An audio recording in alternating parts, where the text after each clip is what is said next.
Hi, my name's Sue Hopewell. I'm a tissue viability nurse at Tally. During the following video, I would like to run through the different types of pressure area care mattresses. The information in this video, which is outlined in Tally's aSSKINg and Support Surface Pocket Guide, will help you differentiate between reactive and active therapy and also the different mattress types. We know that support surface selection is a key element of the aSSKINg framework, therefore the aSSKINg framework aspect of this guide is addressed in a separate video. It's important to understand the different types of pressure area care mattresses. Being able to differentiate between them will aid in your decision-making process when providing a support surface for your patient. I've already mentioned the terms reactive and active, so we will look at this further. So starting with reactive therapy. So reactive therapy, also known as pressure reducing, includes all static, so non-powered mattresses such as foams and non-powered hybrids. They're used for low-risk patients with a degree of independent mobility, and this may include patients with existing superficial pressure ulcers. As a reactive surface is static, the patient immerses, so they sink into the mattress, and is enveloped, which is when the surface conforms to the patient's body, as you can see in the illustration. Immersion with envelopment increases surface area and reduces contact pressures. The degree to which a mattress reduces or relieves pressure can also depend upon the level of immersion and envelopment offered by that particular support surface. So now moving on to active therapy, so also known as pressure relieving. This covers all powered alternating pressure air mattresses, so APAMs, and powered hybrid mattresses. Active therapy is more likely to be targeted at higher risk patients with greater levels of dependency, and those that cannot be regularly repositioned, and or those with existing full thickness pressure ulcers. The three main types of PAC mattress you are likely to come across are foams, hybrids and alternating pressure air mattresses. I'd like to note also that as a minimum, all foam, hybrid and air mattresses designed for pressure ulcer prevention or management should meet the International PAC Mattress Safety Standard, which is the ISO 20342-1 standard. So now looking at each of these in turn, starting with foam mattresses.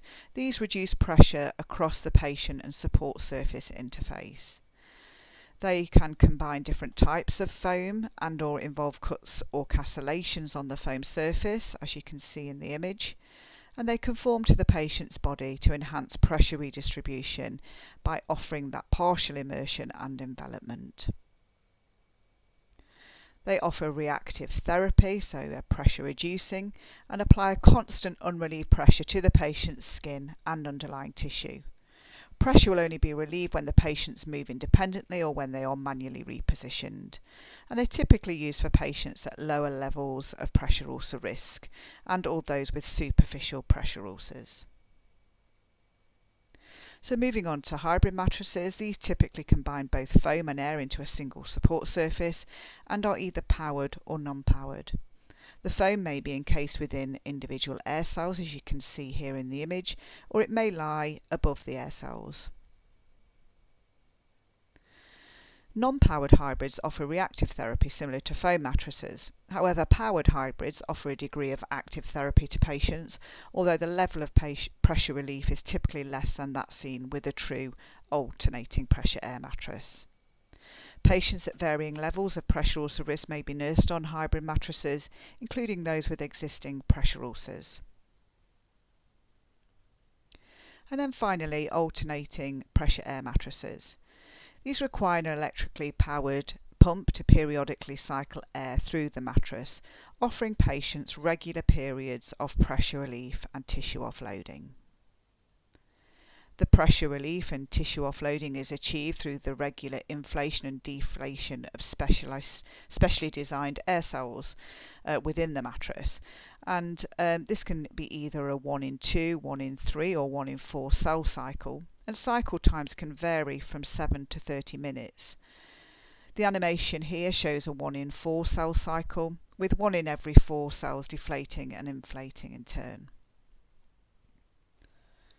Some APMs have specialist air cells that aid partial immersion and envelopment of patients into the support surface, further reducing the pressure applied to their skin and subcutaneous tissues. APAMs offer active therapy, so pressure relieving, and are designed to periodically relieve the pressure on the patient's skin, as we've already just mentioned with that inflation and deflation of cells.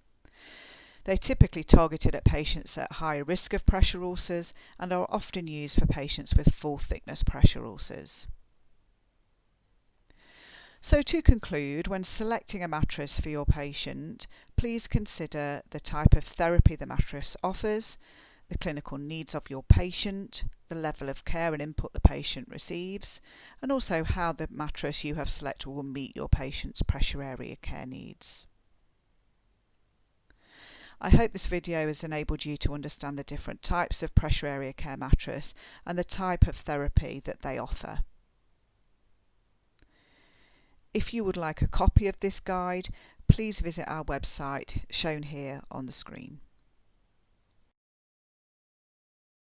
Thank you for listening. I hope you found this video useful.